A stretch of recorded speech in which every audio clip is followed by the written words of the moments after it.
Никакая историческая параллель не подходит к 1937-му. Необъявленная война, вторая необъявленная революция среднего советского класса против наследников 1917-го. Что вообще такое массовые репрессии? Против кого они были направлены? Есть масса версий, масса догадок.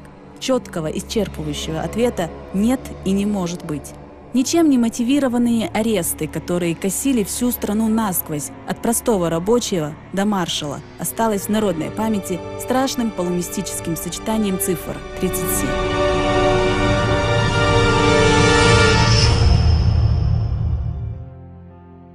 Есть груз судьбы, который непомерен для многих и для каждого из нас. И есть невозвратимые потери, где целой жизни стоит каждый час. И есть дороги, где необходимы железо воли с мудростью ума. И третьему не состояться Риму, распорядилась так судьба сама.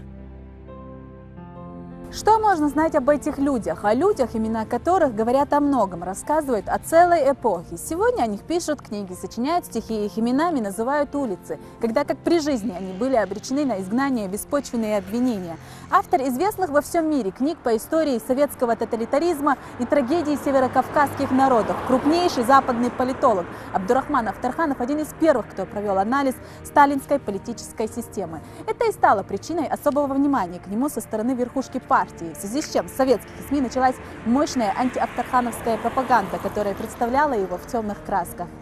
Авторханов Абдурахман Генназович. Историк, писатель, общественный деятель. В 1937 году, окончив Институт красной профессуры в Москве по специальности «Русская история», работал в ЦК ВКП, после чего был направлен в город Грозный, где его и арестовали в том же году. В 1942 году с небольшими перерывами находился в заключении.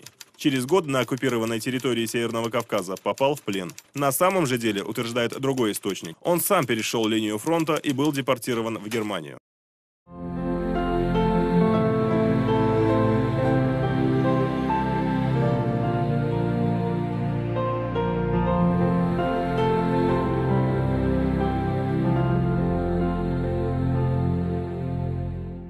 Именно здесь стоял родовой дом известного писателя, историка, философа и общественно-политического деятеля, верного сына чеченского народа Авторханова Абдурахмана, 1908 года рождения.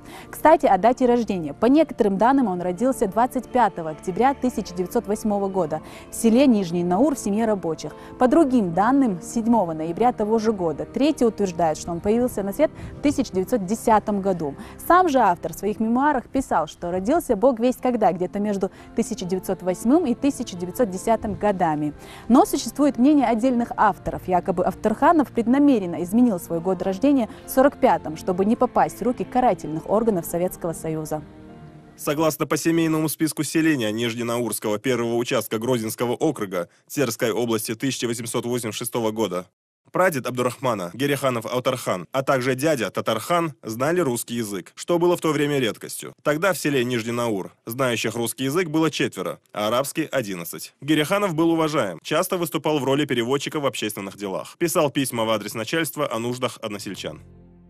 Абдурахман был не единственным ребенком в семье. У него были брат и сестры. Учился он в арабской школе у известного алима Хуси Успахаджиева. Образовательное учреждение, если его можно так назвать, находилось в маленьком здании во дворе нынешней школы номер 1 села Нижний Наур. Ну а жил он недалеко от центра. Получается, примерно где-то на этих улицах и прошло детство маленького Авторханова. Да и не только его. Именно отсюда вышли такие известные чеченцы, как Арбим Амакаев, тот же Заинди Джамалханов. А в том самом месте, где стоял дом Авторханова, сегодня живут его родственники, самый старший из которых Заинди Дурдиев, профессиональный геолог, ученый и член Союза писателей.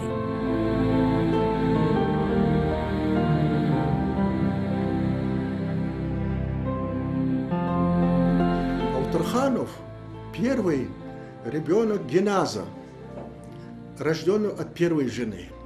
От второй жены у него был брат Абдурахим, который погиб в Отечественную войну. У него была сестра Патимат, которая закончила педагогический институт и во время войны работала в Одессе, в городском отделе народного образования. У него была сестра Хава, которая была выселена со всеми другими чеченцами. Абдурахмана в детстве сложно было назвать спокойным мальчиком, пишет в своей книге Ислам Хатуев. Но при этом он был очень способным, отличался редким умом, благодаря чему легко все запоминал. Однажды прошло несколько дней, как Абдурахман не появился в арабской школе. Позже выяснилось, что он давно освоил предметы, которым его учат, и поэтому перестал ходить на занятия. В своих воспоминаниях об Авторханове известный филолог Заинди Джамалханов рассказывает.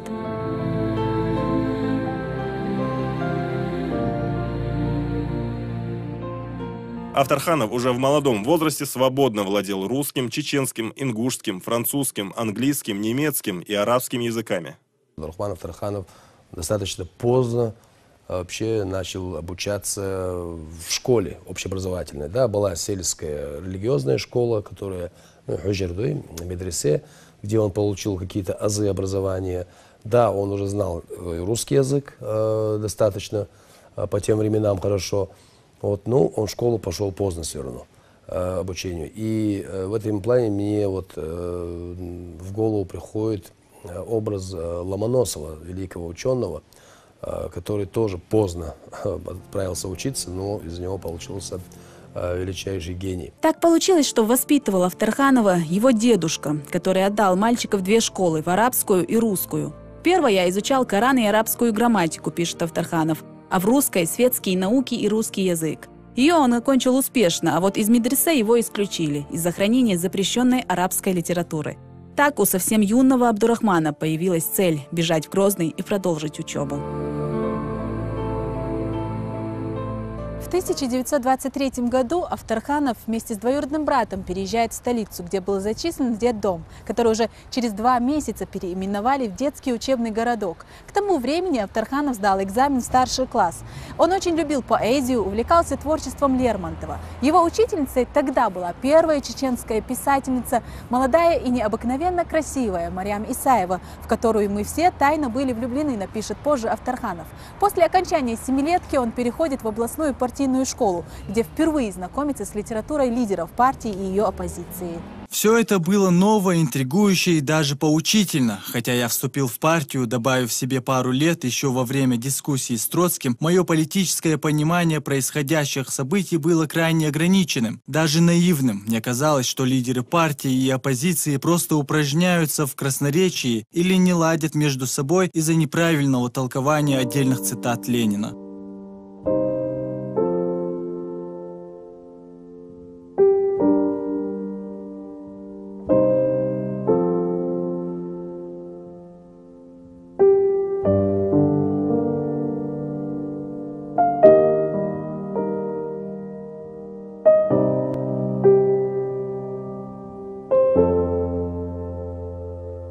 После областной партийной школы Абдурахман поступает на Грозненский рабфак имени Асламбека Шарипова, где он знакомится с Сапият Курбановой, с дочерью известного торговца.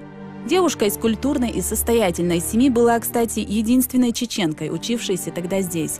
Чуть позже именно она станет женой Авторханова и матерью 2 его дочерей.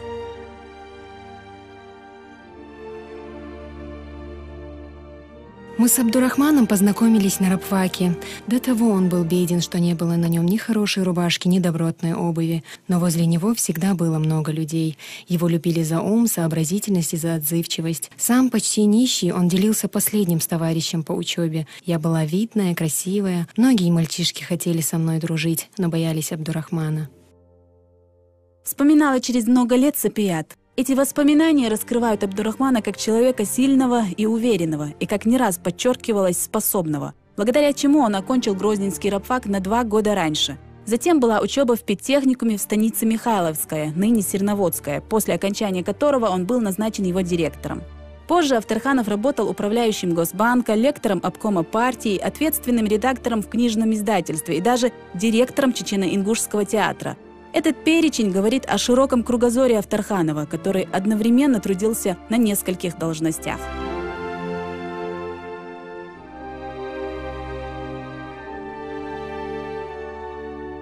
тогда же Авторханов знакомится с народным комиссаром образования, первой чеченкой, ставшей кандидатом филологических наук Мариам Чинтиевой.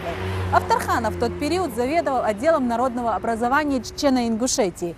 Их связывали по-настоящему дружеские отношения, которые в известных 40-х сыграют роковую роль в судьбе Чинтиевой, когда она будет арестована по обвинению в тайном сговоре с Авторхановым. Они одновременно учились в Москве, правда, в разных вузах. Оказалось, что когда у Авторханова были 2 члена нашего парламента в Германии, к ним поехали, он одному из них передал эту книгу с надписью «Чинтиева Мариам Джаз». Пожалуйста, передайте ей. После этого прошло 6 месяцев, как он прислал.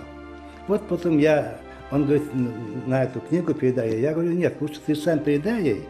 Я вас веду, расскажи об Авторхане, ей будет интересно, расскажи, как он себя чувствует, как у вас была беседа и как он книгу передал. Вот я их свел, и он передал ей эту книгу. Для нее это было большой радостью, для Мариам Джаз. Но это будет потом. А между тем, в 1927-м неожиданное знакомство Авторханова с инструктором ЦК Сорокиным, который разъезжал по национальным областям Северного Кавказа, вербуя коммунистов из местных национальных кадров на подготовительное отделение Института Красной Профессуры, сорвало все его дальнейшие планы. Как писал Авторханов, этот институт был мечтой, вершиной стремлений молодых партийцев, где лекции читали такие руководители государства, как Сталин, Троцкий и Зиновьев.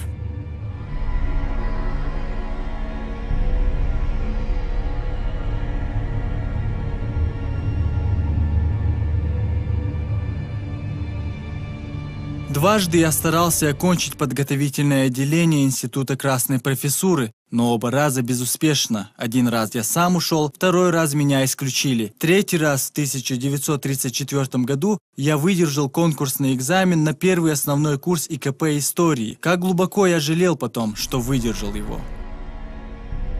А уже в 1959-м Авторханов в своей книге «Технология власти» пишет, что одной из причин создания Института Красной Профессуры был бойкот старых научных кадров Советскому Союзу. Кстати, именно эта книга, как считают историки, принесла Авторханову наиболее широкую популярность. Она была посвящена раскрытию механизма прихода к власти Сталина. Этот классический труд по истории сталинизма и сегодня считается бестселлером. Впрочем, не только она.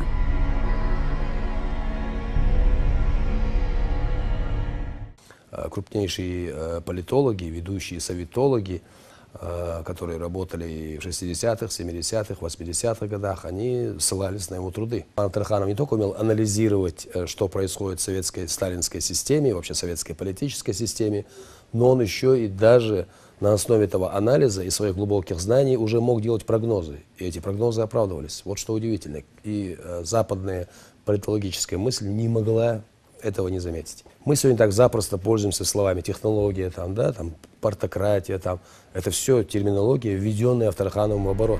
Многие об этом не знают.